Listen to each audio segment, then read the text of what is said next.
When the fighting in the north is over, someone wins. You understand that, don't you? I pledged to ride north. I intend to honor that pledge.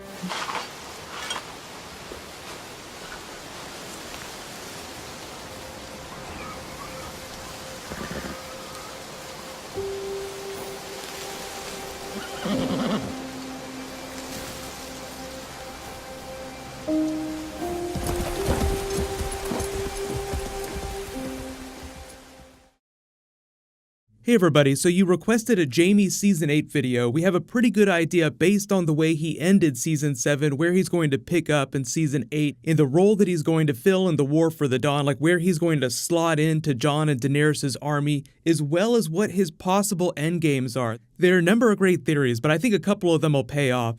And if you are finding me for the first time, be sure to click that bell to enable alerts so you don't miss any of the videos. We'll be doing bonus videos every week till Season 8 gets here, and when book stuff gets here, I'll address that at the end of the video. The book videos will be a little bit different.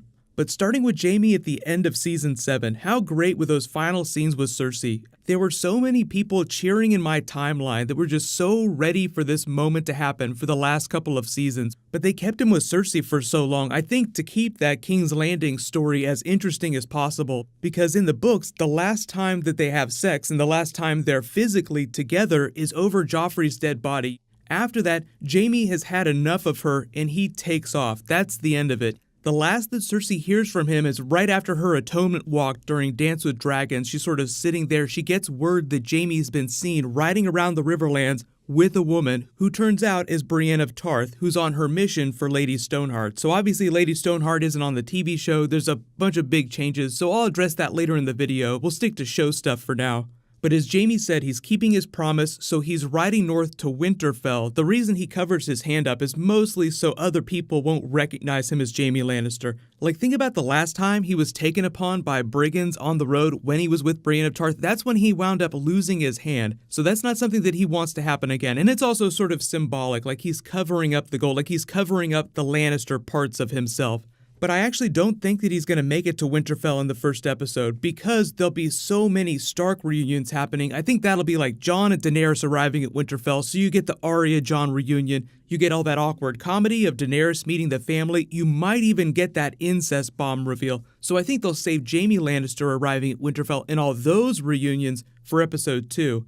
So there are a couple really big ones. I don't think that they'll have too many Jaime moments with all of the characters, just the ones that are meaningful for him. So you have Jaime and Tyrion. You have to imagine that Tyrion will just give him a shrug like, oh, you finally left the witch. And Jaime will just shrug and say, yeah, I finally did the thing. Let's get to business. So Tyrion is Daenerys' strategist.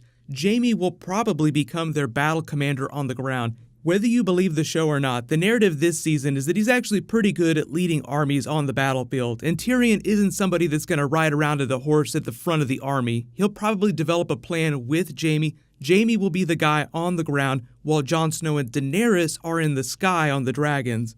Rewind back to this season here where he's talking to the Lannister generals, trying to organize them as they go north. Like, we don't have time, we all have to get up there, and Cersei's like, what the hell are you doing? We're not going north. So I think when Jaime's riding up by himself, that's it. He's not taking any of the army with him. He's not even wearing his traditional armor, meaning very big possibility that he could be wearing Targaryen armor when he shows up during Season 8. Wouldn't that be fitting? He was wearing Targaryen king's armor when he killed the Mad King. If he winds up killing Cersei wearing the same type of armor, it would be so poetic, but that's sort of jumping forward a little too much. Jaime arrives at Winterfell. He has the reunion with Tyrion. They sort of deal with the matters at hand after they get through the pleasantries.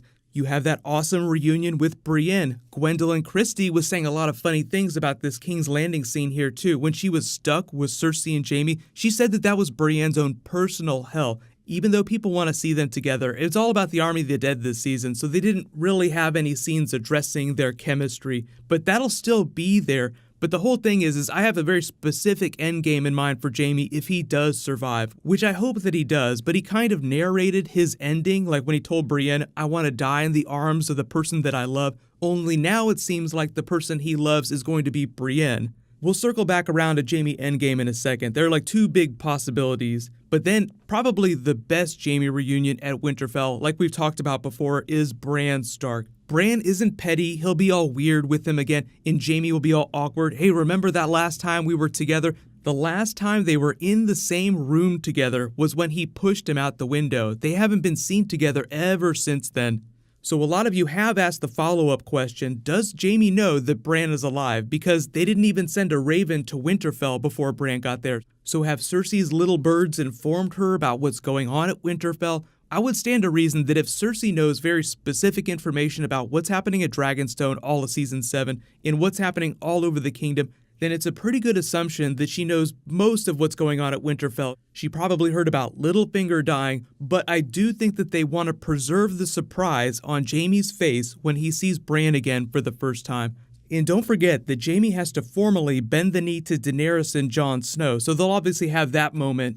And if you've forgotten, there was actually a huge scene in the second episode where he's talking to Jon Snow about him taking the vows of the Night's Watch. So I think it's very prophetic and a hat tip for a very possible ending for Jaime's character at the end of the story. So check this out for context and you'll see, just think about all the things that have happened since this moment here.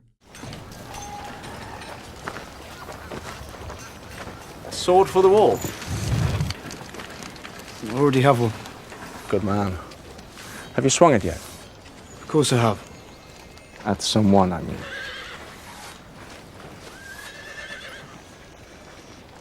It's a strange thing, the first time you cut a man. Realize we're nothing but sacks of meat and blood and some bone to keep it all standing. Let me thank you ahead of time.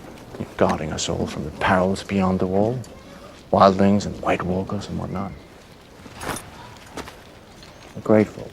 It's rather good. Strong men like you protecting us. We've guarded the kingdoms for 8,000 years. Is it we already? Have you taken your vows then? Soon enough. Give my regards to the Night's Watch. I'm sure it will be thrilling to serve in such an elite force. And if not, it's only for life. Such a great scene given the things that have changed up to this point. So Jon Snow has protected the realms of men. He's lived up to his promise, and the White Walkers have come. Jaime sounds like he totally didn't believe it when he was talking about all those things, like White Walkers beyond the wall. That just sounds like crazy. His right hand has now been cut off. It's gold, so that's why they zoomed up on his hand back here during the first season. And the way he talks about the Night's Watch, enjoy yourself, it's only for life, have fun taking up this noble cause, is sort of a reference for the arc of Jaime's character. So first big endgame theory that doesn't involve him dying during the battle with the Night King is him becoming the new Lord Commander of the Night's Watch. Think about everything that Jaime sacrificed at the end of the finale here. He was the head of the Lannister army, one of the most powerful people in the kingdom, getting ready to have a child with Cersei, not that I think that child will actually be born, but he gave it all up to ride north to sacrifice himself for a greater cause. So one of the two possible endings, not including Valonqar, I'm not talking about that. I'm talking about after all that stuff is done, like what is he actually doing? He becomes the new Lord Commander of the Night's Watch. So that is why I'm really hoping that he survives. The other possible ending, he does wind up dying in Brienne's arms, and it's Ser Jorah that becomes the new Lord Commander of the Night's Watch, and a nice mirror for his father. Ser Jorah and Jaime were both these very selfish people at the beginning of the story who have since come all the way back around, and now they're tripping hand over feet to sacrifice themselves to save the realm from the Night King. But I don't think that Cersei dies on the TV show without Jaime being in proximity or as a direct result of something that Jaime does is a sort of backdoor fulfillment of the Valonqar prophecy. Remember, it has to be the little brother, so there are a lot of theories about how the Valonqar will go down. I'll do a separate video about that, but just remember the way the TV show has gone back to Season 1 referencing those moments. So obviously there'll be a sort of wink at that when he has the reunion with Jon Snow, but do you think in the way the show repeats itself, it'll be prophetic? Jaime will take up the honorable cause as he tells Jon Snow back here during Season 1 of the Night's Watch eventually. Now again, that's jumping way further ahead in the story. There's so much that has to happen before then, but there's only 6 episodes, so I'm not expecting him to get moments with every single character at Winterfell, just the ones I mentioned, like Tyrion, Brienne, Bran Stark, Jon Snow, and Daenerys, and then again with Cersei before she winds up dying. So just leave all your requests for bonus videos in the comments below. There'll be a new Q&A on Tuesday like I would normally do, but I'll post a new video tomorrow. And because there's a lot of new TV that's starting in a little while, let me know if you want me to do Star Trek videos. Westworld hasn't quite started yet, but they've started to do interviews, so I might do a new Westworld Season 2 video soon. But congratulations to the latest HBO Now giveaway winner, TLM. Please private message me on the back end of my channel so I can get your contact details. Click here to learn all about the Golden Company Jon Snow theory, and you can click here for all my other Season 8 videos. Thank you so much for watching. Everybody stay awesome. I'll see you guys tonight.